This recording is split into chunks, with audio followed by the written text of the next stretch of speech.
Mark, I've been reading your kind of evolving thoughts throughout the morning. Talk us through kind of where your thinking is right now. Unsurprisingly, a big move in crude. Is it that big? What are the ripple effects into other assets as well that we should be watching for? So the oil move has already halved from the highs this morning. We were up 12 or 13% in Brent crude earlier. We're only up about 6.5% when I looked only about a minute ago, which shows that we're kind of really pairing the initial reaction quite rapidly this time. But it's interesting, the whole curve is moving a bit, which shows that people are expecting some kind of sustained disruption, even if maybe not as dramatic as a few hours ago.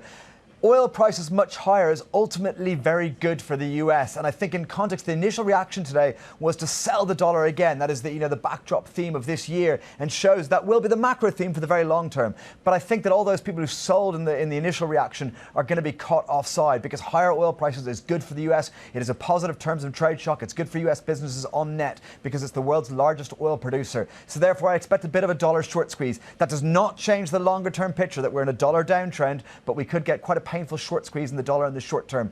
The other probably really interesting takeaway is that US stock for one of the weakest links. Asia is a much bigger, is a big energy importer. You'd expect Asian stocks to suffer more in this, but most Asian stocks traded okay. So the fact that the weak link was actually US stocks, very surprisingly, which shouldn't be directly affected by this, should have a more of a positive impact from higher oil prices, shows where the weak hands were. I think a lot of people piled into this market in the last week or so expecting fresh records soon, and so that's where people are getting caught offside.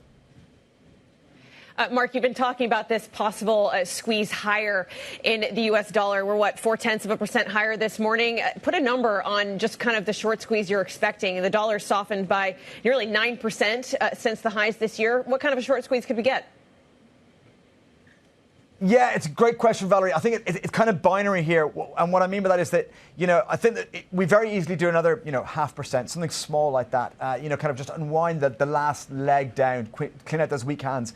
I think that there is a tail risk here that this starts becoming self-fulfilling, that we build a new kind of narrative of, hey, the dollar move's gone too far too quickly. The macro community has front-run the real flows.